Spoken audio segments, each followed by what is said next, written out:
Hi all, this is Bidura here. As promised, I will show you an experiment about the measurement of the propagation speed of a wave in a wire.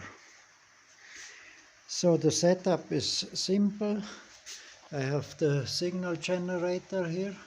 It's connected with one terminal to one terminal of the wire together with scope probe channel 1, and on the other side I have the returning wire where is connected the scope probe channel 2.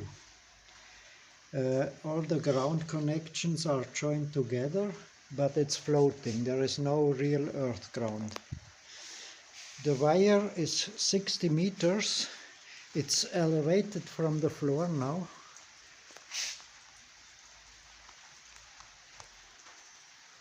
You can see it's a closed loop. 60 meters exactly of 1.5 square millimeter silicone insulated wire. So I apply a short pulse of 2% duty cycle here. The amplitude is 12 volts. And now I show you what happens on the scope. Here we go. We will make a measurement of the time delay. So here we are pretty good in 217 nanoseconds. I will take a note of this and make the calculation of the propagation speed. So now the same setup as before, the same wire, but now the wire is extended on the floor.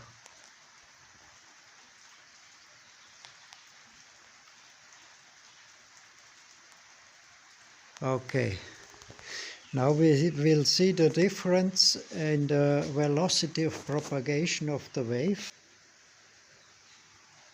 Same connections.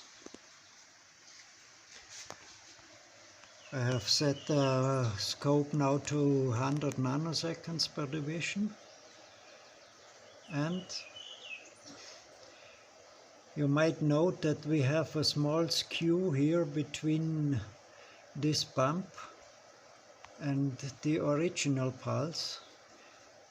Actually, this bump here is not explained by conventional physics, but there are other explanations, for example by Ivor Cat, which has worked a lot in high-speed logic and solved some problems with some new theories about the propagation of waves. So we will come to this detail later. Anyway, the propagation is approximately 0.332 microseconds, 332 nanoseconds, which is substantially more than before. We will take a note of this and do the math. So we got here 60 meter, 1.5 square millimeter, multi-stranded wire with silicone insulation.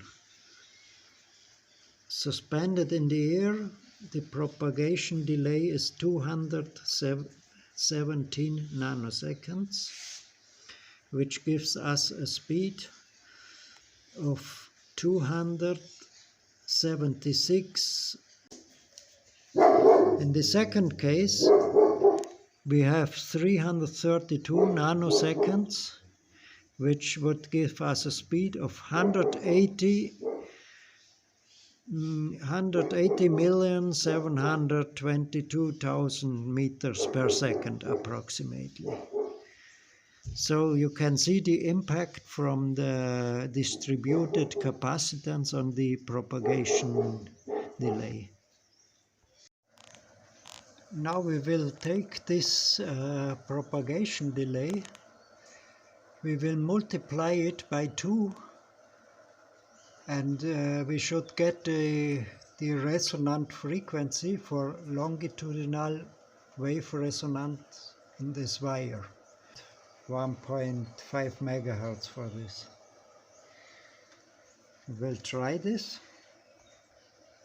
Okay, here we go. I had to increase the duty cycle a little bit because the effect is not too prominent.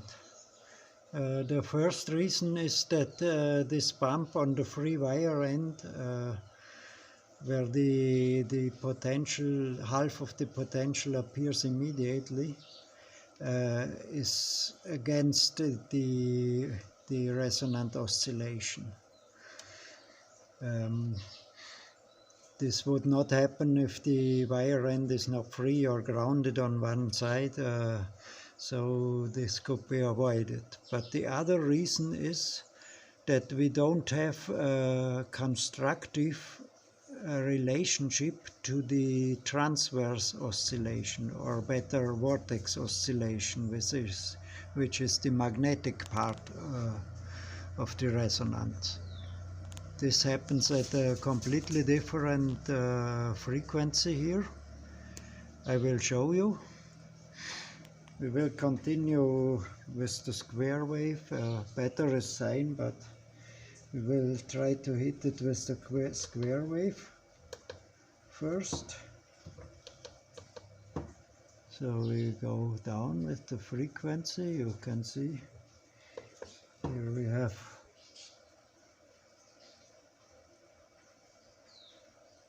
an increase of the amplitude.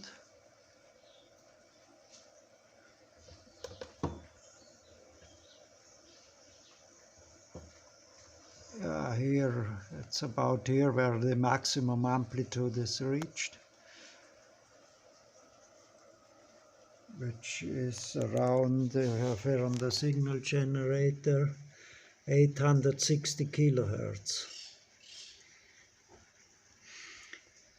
which in our case is not a constructive relationship to the 1.5 megahertz of the longitudinal oscillation.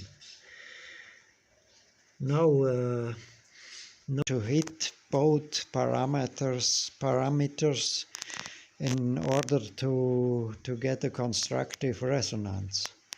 Those who are experimenting a lot might have noted that sometimes you get a coil which simply performs better, oscillates better, has a better Q factor, and all these things.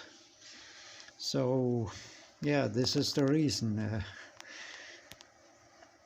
Now we will make another test. I will change this to the sine wave.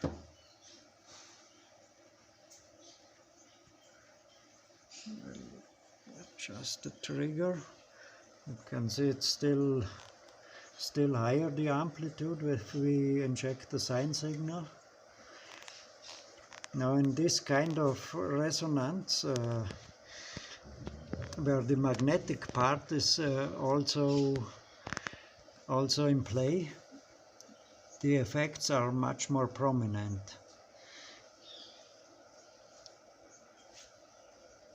Now we will set up one more thing here. We will put it with the sine wave into the 1.5 megahertz for the longitudinal resonance. This will be 1.5 megahertz.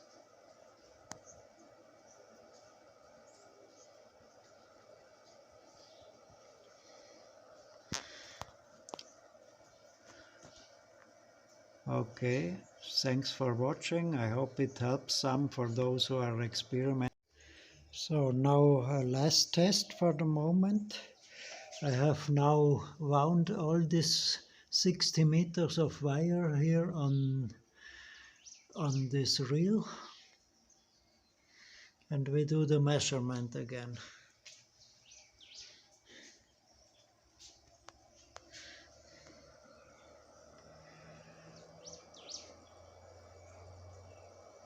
Now the delay increase to more than half a microsecond, 660 something nanoseconds. So we have now more than the double than before. And this is due to the interwinding capacitance. We have here like a lot of capacitors here between the windings. And when the wavefront moves inside this setup, this coil, then it sees a lot of coupled capacitors. And this increases the distributed capacitance, which is dynamic in this case. It's not against the ground plane. It increases a lot. So the propagation delay, we will take note again, but we will have a really low speed now for the longitudinal wave, which is quite astounding. Before I do the math, I will show you something more. I will take this is a piece of ferrite. It's actually a lot of EE cores wrapped in tape, and I will introduce this inside this coil. We will see the effect on the scope. We can see in the low frequency wave, which is a little bit visible, it has some impact, but not on the longitudinal wave. There is no impact on the longitudinal wave by ferromagnetic material in the car. It's only influenced by the capacitance, by the dielectric factor.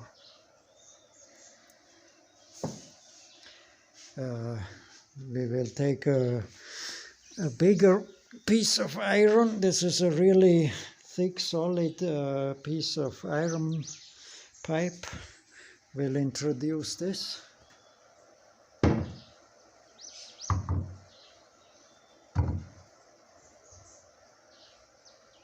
And we can see again there is no influence in the speed of the wave propagation of the longitudinal wavefront. Okay, thanks for watching.